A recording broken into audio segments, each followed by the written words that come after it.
Have you ever met someone who didn't love Harry Potter with every fiber of their being? If so, you probably called them a muggle and distanced yourself from them, and we don't blame you. After all, no one needs that kind of negativity in their life. Stay tuned to find out why Dumbledore isn't as innocent as he seems to be. Hey wizards! Don't forget to give this video a big thumbs up and subscribe to The Things. Let's jump right into the 10 dark Harry Potter theories that were actually confirmed by J.K. Rowling. A wizard's lifespan. Have you ever wondered why Professor Dumbledore looks like he was about to topple over at any given moment? We sure have, and we weren't alone in doing so. Author J.K. Rowling has often hinted that there are many differences between wizards and muggles. Well, it turns out that their lifespan is one of them. While the average human can live up to 80 years old, the Harry Potter creator revealed that wizards could actually live for about 200 years. At the time of his death, Dumbledore was about 150 years old, so in short, he actually could have lived another 50 years. On another note, it was Lord Voldemort's greatest desire to become immortal. However, he died about 130 years prematurely. If he had simply refrained from putting himself in precarious situations, he might have lived for centuries. Instead, he chose to split his soul apart in case someone managed to take him down. At the time, securing his soul into objects might have made total sense, but his plans sure did fail. Poor Voldy, if he only had made some better life choices.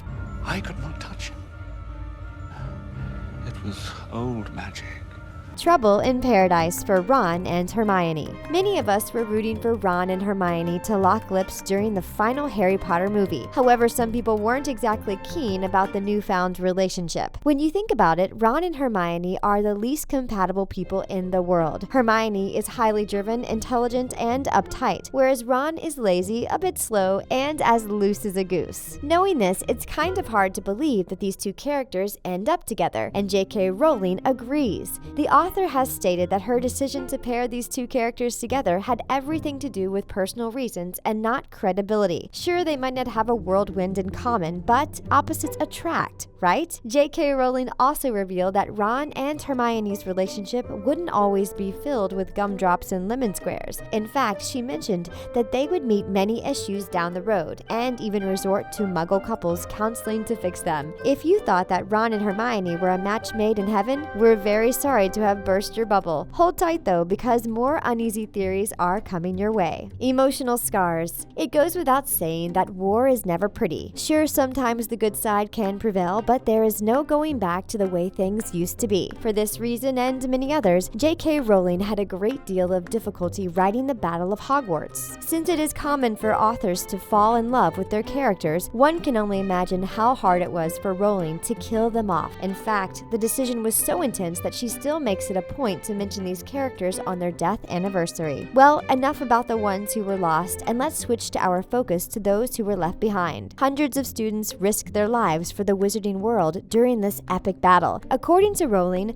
most of these students have never been able to shake the fear and sadness they felt that day. These feelings continue to follow these characters to this very moment. In fact, many of these characters named their children after the ones who tragically lost their lives during this battle. In the end, some things are simply too big to get over. So long, Tonks and Remus. There is nothing easy about reading Harry Potter and the Deathly Hallows, especially since so many amazing characters get killed off. On May 2nd of every year, Rowling makes it a point to apologize for killing Tonks and Lupin during the Battle of Hogwarts. However, she made it clear that she simply had to. There were many reasons behind her decision, but perhaps the biggest one is that Harry's loved ones had to die. Since people like Ron, Hermione, and a golden few were out of the question, Rowling set her sights on the Lupins. According to the author, she was struggling to choose between killing off Arthur Weasley or Remus Lupin, and she chose the latter. Keeping the Weasleys as whole as possible was an obvious choice, especially since Fred was fated to perish during this wicked battle. The author also commented on how fitting the couple's death would be. In the end, it was sort of like history was repeating itself. In this case, Tonks and Lupin resembled Lily and James Potter respectively. It was also fitting that Harry would get to raise an orphaned child. However, Harry would never treat Teddy Lupin like the Dursleys treated him. Who'd want to be friends with you?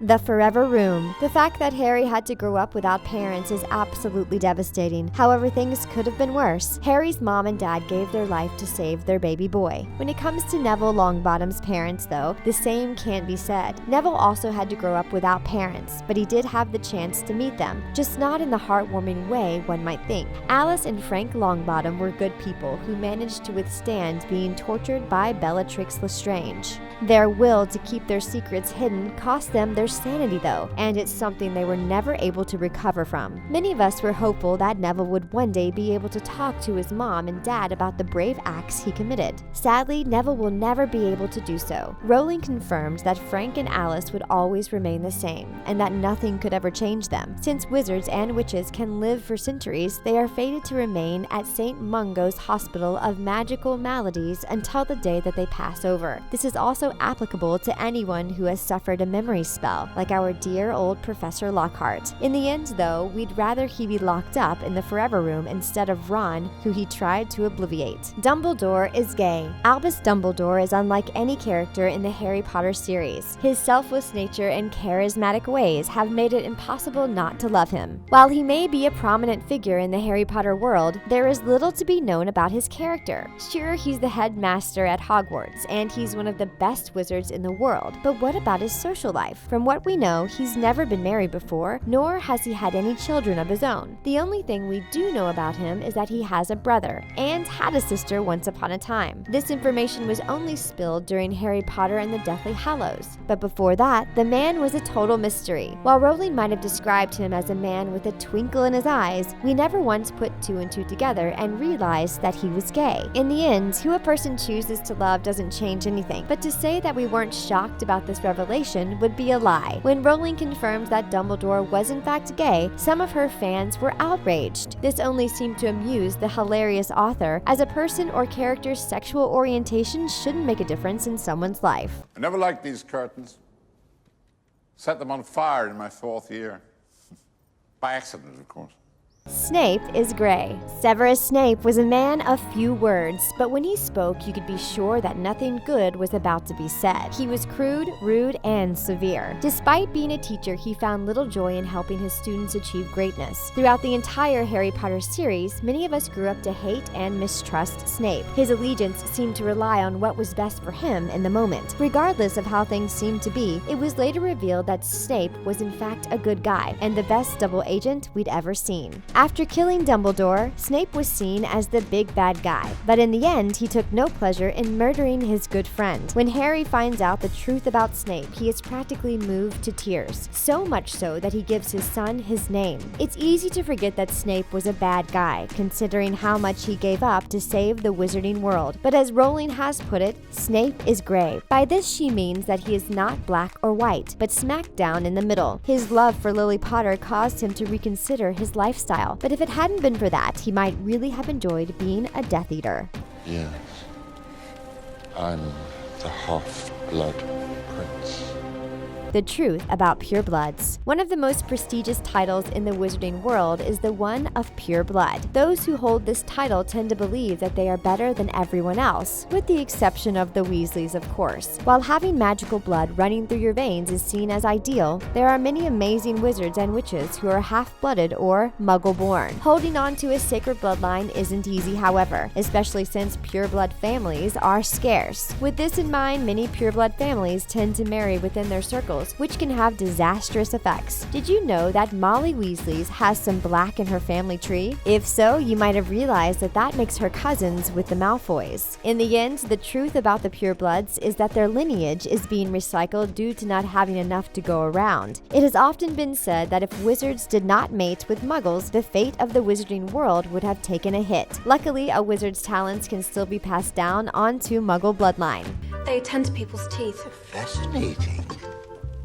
And is that considered a dangerous profession? High school dropouts. There's a dark truth that many of us Harry Potter fans never considered, and this is that Ron and Harry never actually graduated from Hogwarts. Surely we all knew that Hermione, Ron, and Harry were skipping out on their last year at Hogwarts to save the wizarding world. This seemed out of character for Hermione, who was devoted to her education like no one else. In the end, though, sacrifices had to be made. After the Battle of Hogwarts, Hermione decided to return to school and finish her last year. This makes her a Hogwarts graduate, unlike her life partner and best friend. Harry and Ron did not see the point in going back to school. They felt like they had already graduated from that period of their life. Rowling confirmed that these two buddies never received a diploma. However, she also stated that they didn't need one to get the jobs they wanted. In the end, it isn't common for dropouts to work at the Ministry of Magic, but exceptions can be made for those who deserve it. Does it bother you that these two heroes never went back for their diploma? Or do you think that they made the right choice? Dumbledore is death. When Rowling finished writing the last Harry Potter book, she knew that her fans would come out with wild theories. What she didn't expect, however, was for one of them to make so much sense. By now, you're all familiar with the tale of three brothers. This story is mentioned throughout the Deathly Hallows plotline. If you aren't, though, allow us to fill you in a bit. When three brothers managed to cheat death,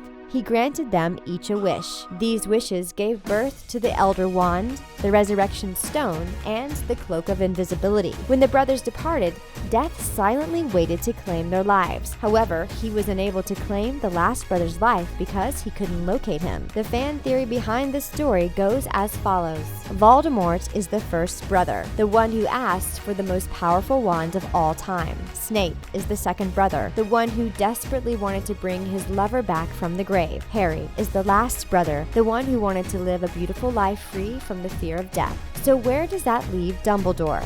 That's easy. Dumbledore is actually Death himself, and he waits for Harry to die and greet him like an old friend. Does this make any sense to you? We sure hope so, because it's Rowling approved. Which dark theory was your favorite? Let us know in the comments. And that's a wrap. Don't forget to subscribe to our channel for more great content to come your way. Thanks for watching, and see you next time.